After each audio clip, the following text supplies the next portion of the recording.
Yes, welcome back once again to our channel, Moto Mouth Uganda, telling you everything about cars, roads, transport systems, engines, safety measures, defensive driving, name it. We are going to discuss it here. Welcome back, Engineer Ivan. And the topic we want you to highlight is this myth that convertibles are not safe in a collision. I wanted to start by an interesting story. When I was in primary, the first time I saw a convertible car, it belonged to a rich man called Henry Mary Katerega, who had a son in our class. Okay. And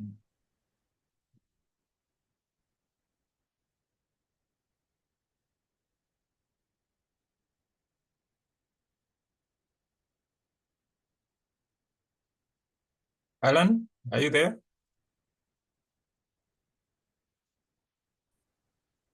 your screen has frozen. Yes. Even for me on my end, I was seeing as if yours had frozen. You were saying there was a bourgeois called Henry Mary Katerega. Yes, so this gentleman had a son in my class. Mm. And when he showed up with this interesting car, because we are all seeing it for the first time, remember those days, even movies were still very rare. So Mm. to see the car in In real see life. it live, it was a shock. And Mm. we were debating whether it was a pickup or a normal car because it was very strange. I pick up But with that, an extended thread. yes, because it was so strange to see such a car. So the argument was inevitable. Yeah, So yeah. yes, I think That was later very the funny. car Mm. became quite common when we started having music celebrities. We used to have musicians Mm. in the past, but they were not celebrities until we had the Jose Chameleons and Uh-huh. their first albums of Dorothea, and then buying those small Japanese Toyota convertibles and driving them around town, some with Yeah, the private number I plates. remember. You know those guys when they like made it. I was not Mm, living in the country. I was in the UK. I used to hear them. Would get their music. They would come to London, play in concert. We watch and all that. I'm like, these guys they are kind of different from the musicians mm, we had in the past. But when I came back, yeah. I was walking on Kampala Road and I came across Ragadi. He had a new Mm. Honda convertible. I even had to go and read about it. I think it was a Honda S2000, something like that. Viewers can look it up. I think it was something like that. I was like, yeah, Mm. this guy has made it. He has But made now it. this was, of course, I'd seen convertible. Convertibles were ordinary in the UK, where I'd just returned from. Mm. But in Kampala, and one that new, because at that time, this was around 2007, the car I saw must have been like a 2000 model. It must have been like less than 5 years old. I was like, Mm. wow. Yeah, I went to UK and wasted time. These guys are making money here. Because even in the UK, I was never able to afford it, despite how many hours Mm. I worked. Anyway, um, jokes aside, yeah, let's get down to business. Yeah, I think at least the majority of us are now aware what convertibles are. Here we call them, no, open roof is something else. Open roof is a car with a sunroof. Although Yes. in local slang here, open roof means something like your head going bald. So when we tell you some of Mm. us are open roof, that's what it means. Or when somebody tells you omeze open roof, that's what they mean. But convertibles, what is the name? How do you describe them locally? If it is not, because open roof should be the sunroof. Yes, on a normal saloon. they are still called convertibles. Okay. The fact that they are not so common, I think that's why people are not so keen on getting them a local name. Okay. Because you usually see one like once in maybe a month, or yeah, even when you see them, even when you find one, it's normally the top is normally up. They are normally in the open because they usually have problems with the opening and closing mechanism and locking mechanisms for those things. So at some point, the owners stop playing with that future of opening and closing. Plus, in Kampala, you cannot drive a vehicle like that with the phones and what in the car, because if they can snatch items from a vehicle, a normal vehicle, with half a window down, how about your convertible? Anyway, the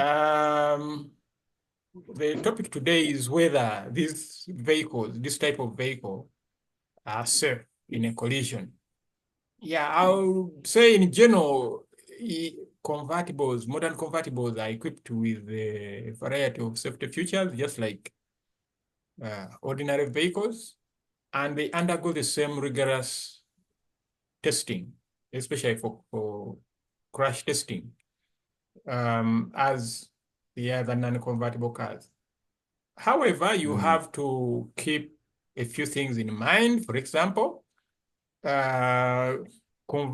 convertibles do not have a fixed roof, which might seem like a disadvantage in terms of structural integrity, but the manufacturers think about this and reinforce the chassis, they reinforce the body and add extra bracing to compensate for the lack of a roof. And even better, in some newer ones, in rollover situations, just as the airbags are deploying, some convertibles have built-in roll bars that pop up and roll hoops that deploy automatically to protect the occupants. Yeah, you may not see that unless you end up in a crash with a convertible. And of course, those convertibles are not many to begin with on our road. So to see one in an accident is even much more rare. And they also have, it is true, the occupants are often more vulnerable in a rollover accident while in a convertible, just due to the design of the vehicle. So that's why many modern convertibles, usually they are high-end vehicles, they are on the higher end, they are usually luxurious in nature. So they'll have protection systems that are available for that model. Most of these protection systems will help mitigate the risk of being injured in a rollover by automatically deploying bars, like I said, behind the rear seats to provide support and prevent the car from crashing the occupants. I don't know.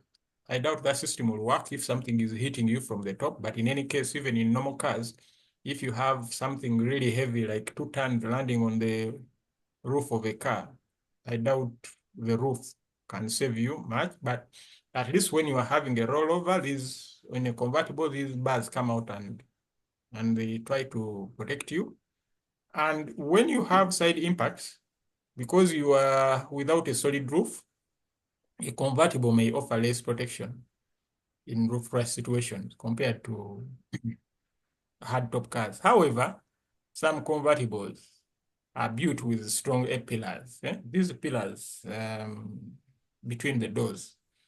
Usually convertibles have only 2 doors, the front doors. They don't normally they behave very much like hatchbacks, where it's 3-door hatchbacks where you don't have rear doors.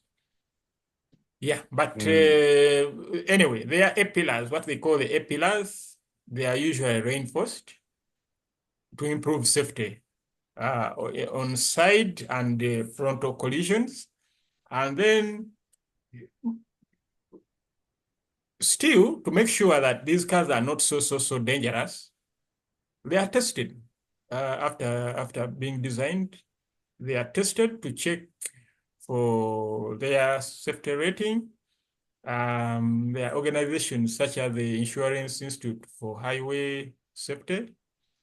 Yeah, many of them, when tested, perform similarly or comparable to hardtop counterparts.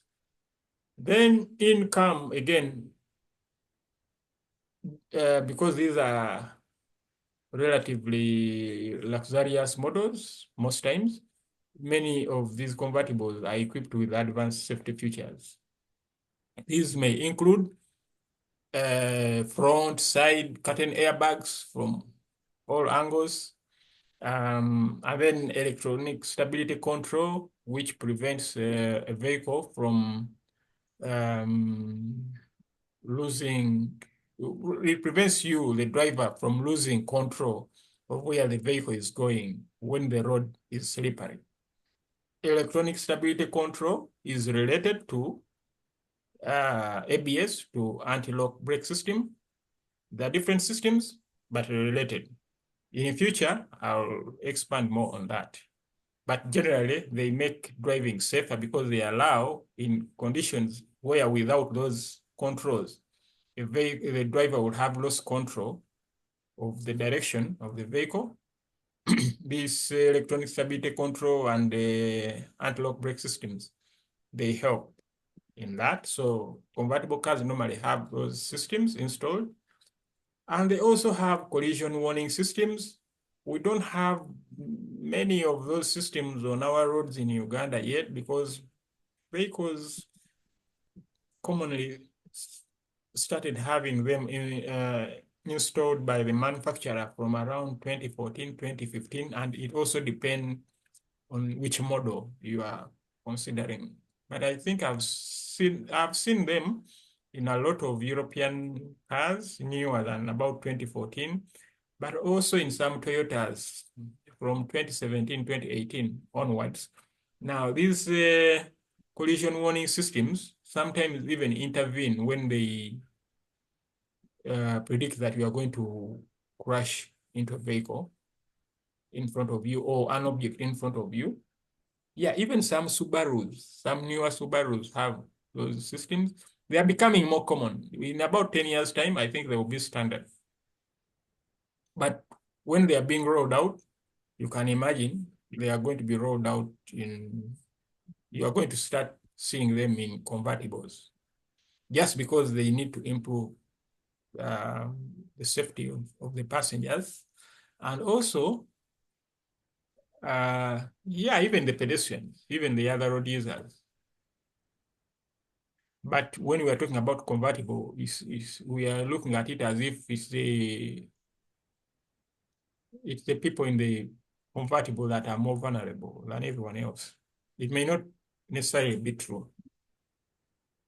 But people in convertibles, if you are sitting in a hardtop vehicle, you are going to look at the one in a convertible as very vulnerable. And it is generally true, yes. So that's why they have improved safety, additional safety features. And so the seatbelts in convertibles often include pretensioners and load limiters. We've discussed that. We've discussed supplementary restraint systems in another video, which our viewers can look up on this channel.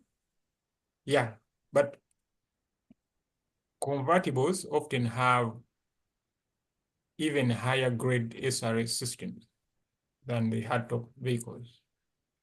So these pretensioners especially can enhance safety in a real crash by holding the occupants in place more securely. I described how pretensioners work in the other video, so I advise our viewers to go and look up that video where we discuss SRS system. Anyway, in general, convertibles can be just as safe as other cars in many types of collisions, but in severe rollovers or collisions where the roof crash is a concern, they may provide less protection than a vehicle with a solid roof. Once again, Ugandans typically like someone to conclude by saying it is definite. It is either yes or no. They are either team convertible or team hardtop. You can have those mbozi z'okumalwa, mbozi z'omubbala, where you have people passionately arguing. There are pros and cons in everything. Obviously, there are pros to having the roof down. Personally, I wouldn't own one. I don't feel very confident to drive around open vehicle.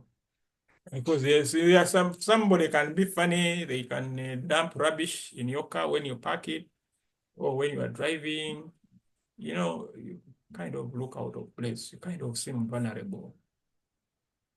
For other people, they look very cool. They believe they are looking very cool once they are driving convertibles, so that's why they buy them. Yeah, I don't know if you have any comments to add to that. No particular comments. I just think the topic was a very interesting one because we are talking about safety, and then when we see someone in a convertible, we assume this is someone who wanted to maybe own a motorcycle but opted for something. Tokubye nnyo. Usually convertibles are more expensive than the hardtop equivalent. Yes. Yeah, but I can't. I know, like when you're a child, it's fair for a child to think, but what was this person? Especially if rain catches you out and the roof refuses to come up, and somebody sees you stuck in that vehicle. Yeah, so they are going to look at you like a boda. They are like, this guy, instead of getting a boda, he wanted a car, but now look where we are. Yeah, it is possible. But we don't see a lot of them in Uganda, true, because they relatively cost more to import. I don't know if they cost as much after they have been on the road for some time, because generally, if a car is not in demand, its price will go down. Where we import them from, I think they're in higher demand, so the prices are high. So when you're importing it, it's likely to be more expensive. However, the risk of, because the newer ones, the mechanisms for sending the roof up or down are electronic. And those come with their problems. They get stuck and all that. The older ones from the 70s and 80s, they were mechanical, but that meant when you saw rain coming, you had to quickly find a place to stop and put the canopy up and then continue the journey. Very easy on a normal road. But if you're on the highway, you're on the express, you know how dangerous it is for you to stop by the roadside suddenly just so that you can put the top up. That's why it became convenient for manufacturers, or rather for car owners, to have manufacturers install, you just press a switch, the thing goes up. But again, these electronic systems are usually controlled by computers and they're looking at some sensors. So when they see a certain fault, they will refuse to bring the roof up or take it down, whichever you want to do. As long as the system senses the fault, it may refuse to do what you want. And now you are stuck with a car and a storm descends upon you. And now you look like what? You've seen those drenched chickens. When it rains and the chicken is drenched by the rain, the way they very humbly hang by the side of the house. So imagine somebody who set out to look cool ending up looking very, very humble in traffic, in heavy traffic when it is raining. And not to mention the damage that comes upon the vehicle, because you have electronics, you have all the upholstery, you have so many things that shouldn't be touched by water that are now going to be affected. I think that's why people fear them. But personally, Yeah. and also the element of safety, of theft, because it looks like the tops are leather, somebody can cut them. If you have people wedging metallic doors, steel doors open, how about cutting a leather canopy? You were saying something? Yes, I was thinking that probably the biggest challenge for owners of convertibles in a country like ours now would be the issue of dust, because very many of our roads either are in a poor condition, which makes them dusty, or you are forced to take the Maram roads to dodge traffic, or to deal with the roads that are being constantly repaired. You know, sometimes when you drive through town and go several directions, you can feel like the whole city is under construction. If And you it went is. to Luzira, then you tried to go to, Chireka, Chireka, then you go to Chira, yes. Najera, that side. Gayaza, Kasangati side, Matuga, the whole, basically the whole city. If you come this So it side is of no ours longer of Kaboa and Entebbe Road, that is also like just, a construction site. Try to go to Natete side towards the Kasanje. I understand that is also under construction, or they are planning to. The city is now a big construction site. yes. You are So right. that Apollo Kagwa would Road, make that very is also. unpleasant. Yeah. Yeah. So most people who own those cars, I see them drive those cars with the canopy up, as if they were driving a normal hardtop vehicle. So that now, because of the conditions you mentioned, one wonders why one would even bother to buy a vehicle with the open roof. Maybe they are useful for people who live in very, very hot countries, but safe countries. Because I know countries where you park a vehicle and even leave the cars and rather the keys in the vehicle, and nobody will ever steal that vehicle. And if it doesn't rain a lot, so you can, I think, and the convertible would do well for you with regards to ventilation. Yeah, you can have a convertible. But we had to discuss this myth about whether or not they're actually safer, or as safe as the hardtop equivalents. Okay. Yeah. Thank you again. Thank you very much for hosting me. We shall, once we get another topic, we shall come and discuss some more of these myths. Basically, we are tackling these symbols because sometimes people are really passionate about these conversations, and it's good to see those conversations, but it's also painful to hear these conversations when the people involved don't have the correct information. And sometimes those people win arguments, and everyone will go away thinking what they said is the truth, when it's actually very far from it. It's very interesting when you say you guys wondered whether this was a longer version of a pickup. I'm sure you had very interesting arguments, because somebody else would have asked why there is a boot. If this is a pickup, why the boot? Yeah. Okay. Thank you very much for hosting me. Yeah. Welcome. Have a good day.